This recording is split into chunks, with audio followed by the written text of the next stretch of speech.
ฮั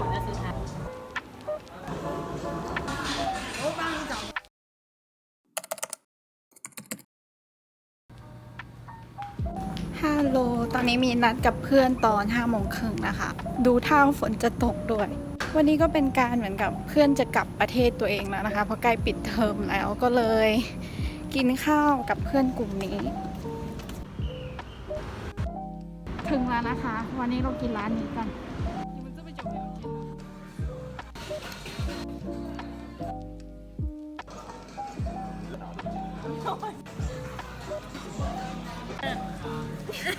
你们俩不会拍照。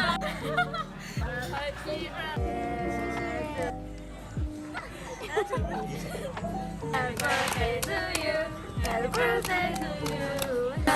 祝你生日快乐，祝你生日快乐，谢谢，许愿。耶，好。冰淇淋也推一下。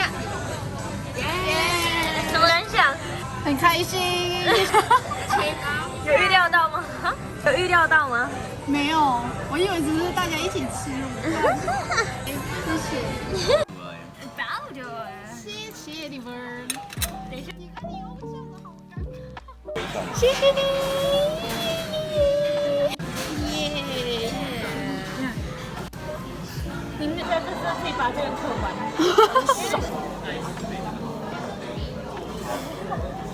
我要吃那个冰淇淋。哦，对对对对。ตอนนี้กำลังจะออกไปวันนี้ไปกินข้าวกับเมย์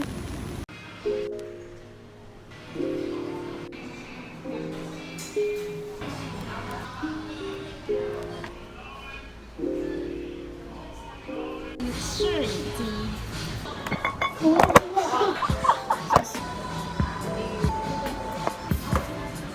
谢谢。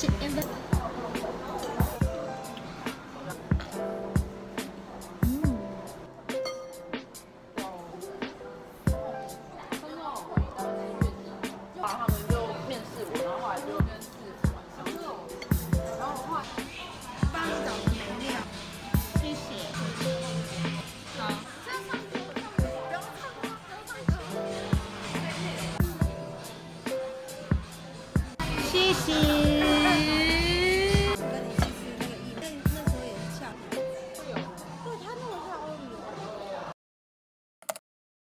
ฮัลโหลตอนนี้วันนี้ก็คือวันเกิดของเราเองแล้วก็คืนนี้มีนัดกับเพื่อนกำลังจะไปกินข้าวกันแล้วก็อยากจะขอบคุณทุกๆคำอวยพรเพื่อนๆทั้งหลายคุณครูทั้งหลายก็ขอบคุณมากๆ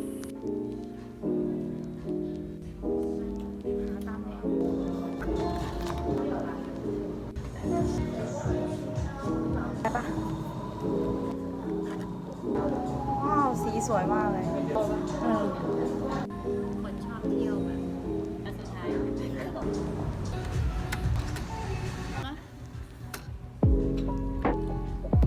สาวสวย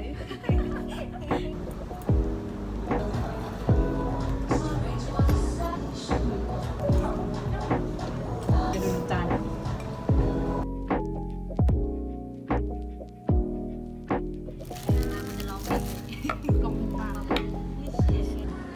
เจน Happy Birthday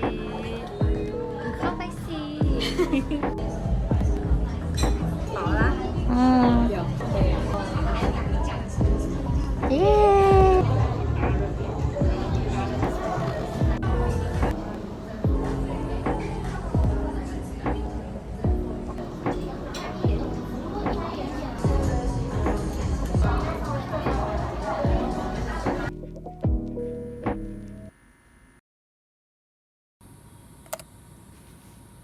ฮัลโหลวันนี้ก็จะออกไปกินข้าวกับเพื่อนเหมือนกันค่ะพอดีว่าคนที่รู้จักนะคะเขามาทำธุระที่ไทเปแล้วก็พอดีกับเป็นวันเกิดเราก็เลยนัดกันกินข้าวกันนะคะ ตอนนี้เราก็จะไปโรงแรมที่เขาพักกัน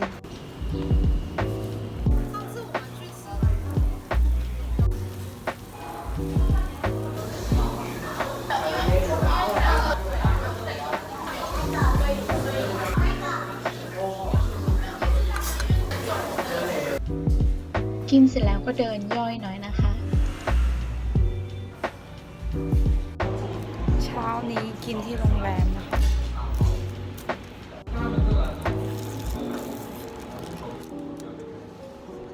กินเสร็จแล้วก็เดี๋ยวจะมีธุระที่ต้องกลับไปจัดการนะคะ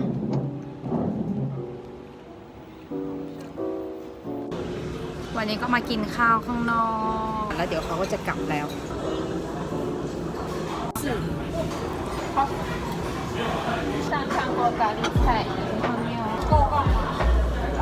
วันนี้อากาศดีมากๆเลย วันนี้ก็มีเพื่อนต่างคณะนัดนะคะ วันนี้เรากินบะหมี่ง่ายๆ แถวโรงเรียนค่ะ 再继续的去